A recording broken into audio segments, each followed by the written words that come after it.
వర్షాలతో ఎండలు కాస్త తగ్గుముఖం పట్టినట్లు అనిపించిన సూర్యుడు మాత్రం ఎక్కడా తగ్గడం లేదు. ఉష్ణోగ్రతలు క్రమంగా పెరుగుతుండటంతో జనం అల్లాడిపోతున్నారు. ఏపీలో ఎండల తీవ్రత గురించి మనం మాట్లాడుకుంటున్నాం. అక్కడ ఎండల తీవ్రత బాగా పెరిగింది. పల్నాడు జిల్లా రావిపాడులో ఏకంగా 43.7 డిగ్రీల అత్యధిక ఉష్ణోగ్రత నమోదైంది. 119 ప్రాంతాల్లో 41 డిగ్రీలకు పైగానే ఉష్ణోగ్రత నమోదవుతోంది. నేడు 30 మండలాల్లో తీవ్ర వడగాలులు, 67 మండలాల్లో వడగాలులు వీచే అవకాశం ఉందంటున్నారు అధికారులు. ఎండల తీవ్రతకు సంబంధించి విజయవాడ నుంచి మా కరెస్పాండెంట్ శివకుమార్ పూర్తి సమాచారం అందిస్తారు.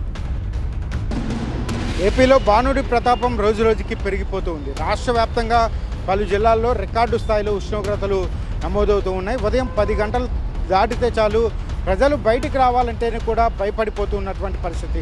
నిన్న పల్నాడు జిల్లా రావిపాడులో 43.7 డిగ్రీల ఉష్ణోగ్రతలు నమోదు కాగా 119 ప్రాంతాలను చూస్తే 41 డిగ్రీలకు పైగా ఉష్ణోగ్రతలు నమోదయ్యాయి.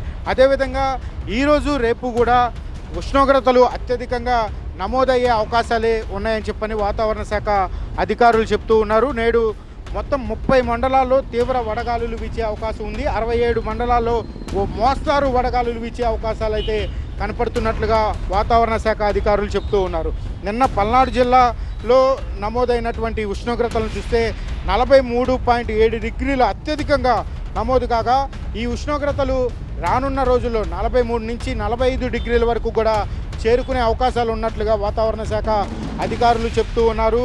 అదేవిధంగా రేపు కూడా ఇదే విధంగా ఉష్ణోగ్రతలు నమోదు కానున్నట్లుగా వాతావరణ శాఖ అధికారులు చెప్తున్నారు. నేడు శ్రీకాకుళం జిల్లా, విజయనగరం, పార్వతీపురం, మాన్యం, ఏలూరు, ఎన్టీఆర్ జిల్లా, ఇటు కృష్ణా జిల్లాల్లో కూడా ఇదే విధంగా వడగాలులు వీచే అవకాశాలు ఉన్నాయి. ప్రజలు అప్రమత్తంగా ఉండాల్సిన అవసరం ఉందని చెప్పని అధికారులు సూచిస్తున్నటువంటి పరిస్థితులు అయితే కనపడుతూ ఉన్నాయి. కెమెరామ్యాన్ శ్రీరామ్తో శివకుమార్, విజయవాడ.